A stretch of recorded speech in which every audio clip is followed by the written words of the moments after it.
Bismillahirrahmanirrahim. Assalamu alaykum, hürmetli görürmenler. İstiklal gündəlik xəbərlərimizi görüşlərini qarşılayırıq. Mən Abdullah Yalğun. Proqramımızda vətənimiz Şərq Türkistan və dünya gün tərtibindəki ən mühim xəbərlərini huzurunuza sunumuz. Qənəmsiz diqqətinizlər ekranımız olsun. Atalmış Şinjan Üniversitesining müdirligiga yanada Xitoy tayinlandi. Xitoy Sharq Turkistonda Uyg'ur akademiklarni amaldorlarni bostirish, o'rniga Xitoylarni o'rinlashtirishni davomlashtirayotgan bo'lib, Sharq Turkistondagi eng chong universitet bo'lgan atalmış Şinjan Üniversitesining müdirligiga yanada Xitoy tayinlangan.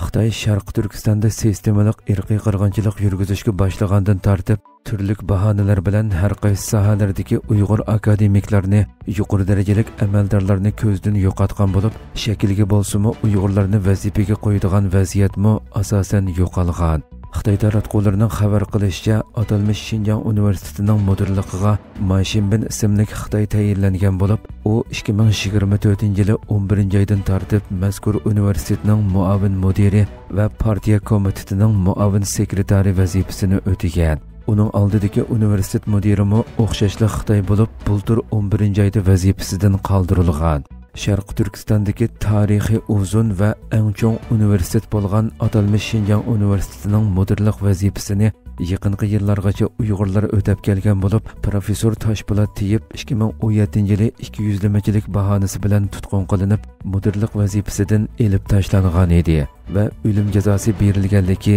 e'lon qilingan edi.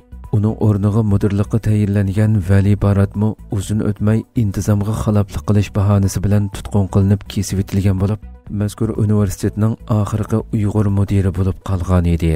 Undan boshqa bultur atalmış Şinjan Üniversitesining 100 yilligi xotirlangan alohida murosimda sahnadagi xatlarning butunlay xitoycha yozilib, hech qanday uyg'urcha xatning bo'lmasligi amaldorlarning universitetni Shi Jinpingning yo'l yo'riqi bo'yicha Qizil universitetga aylantiradiganligini ta'kidlashi diqqat qo'zg'agan edi.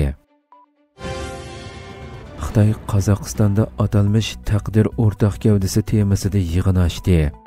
Xitoy bir balvoq bir yo'l plani orqali O'rta Osiyodagi ta'sirini davomli kuchaytirishga urinayotgan bo'lib, bu hafta Qozog'istonda O'rta Osiyo davlatlarining vakillarini yig'ib maxsus yig'in ochgan. Xinhua agentligining xabarida bildirilishicha, 16 aprel Qozog'istonning Olmuta shahrida atalmış Xitoycha zamonaviylashtirish va Xitoy O'rta Osiyo taqdir o'rtaq gavdasi temasida yig'in o'tkazilgan.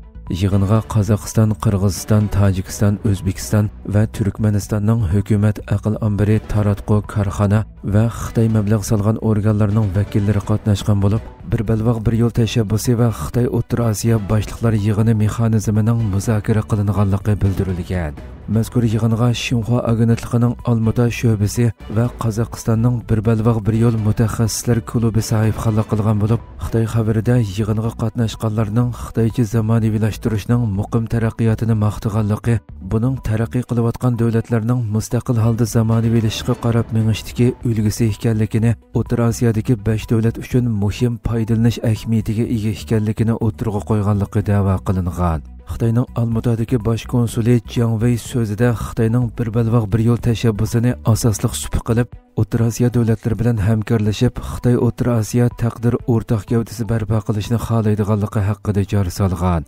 Har qaysi davlatlarning vakillarimi O'rta Osiyo davlatlari bilan Xitoyning iqtisod, savdo, ma'arif, madaniyat va sayohat qatorliq nurg'un sohalarda o'zaro manfaat yetkazadigan hamkorlikni qanot yaytira oladiganligini, strategiyalik hamkorlikni cho'nqurlashtirish kerakligini ta'kidlashgan.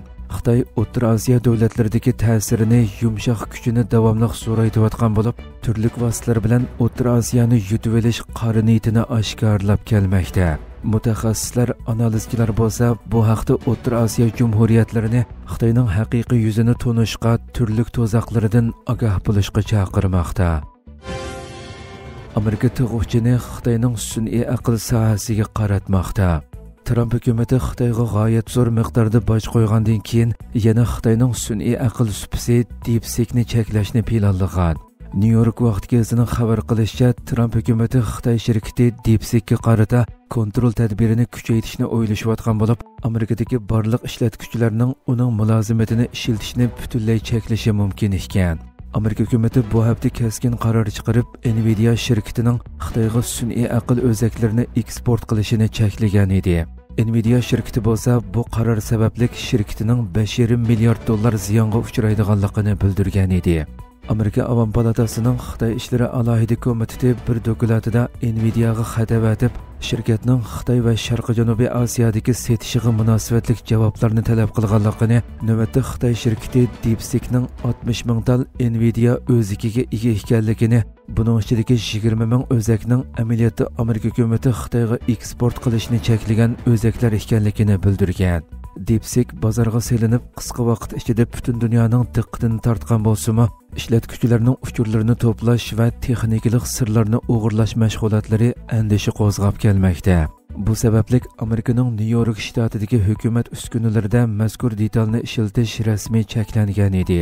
Italiyaning aloqador doiralari Xitoy shirkati DeepSeekni tekshirishga boshlagan edi.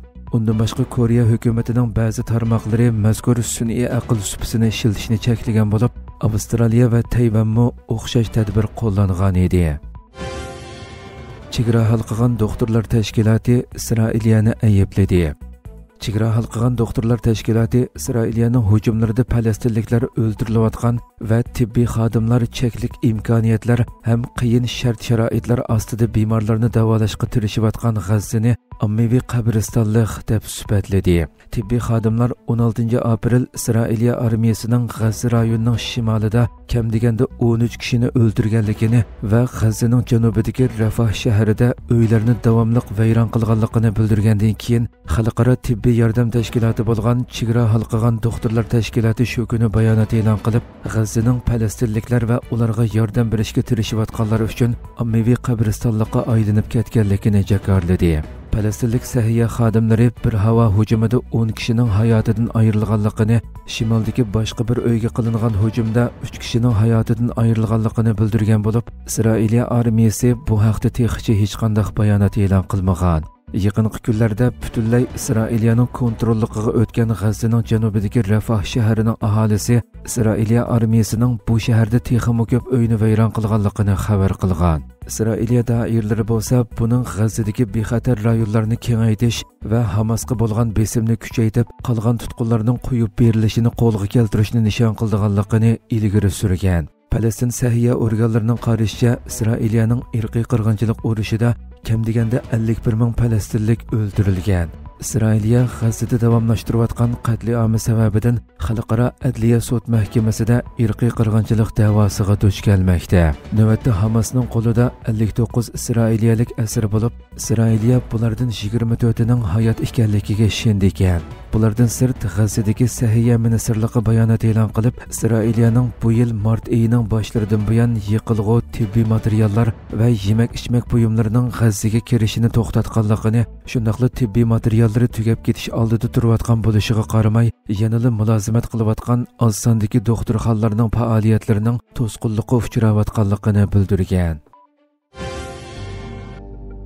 Hurmatli ko'ruvchilarimiz, shunday qilib bugungi xabarlarimiz mush yerda oxirlashdi. Atigi programmamizni ko'rishgacha omon bo'linglar. Assalomu alaykum va rahmatulloh.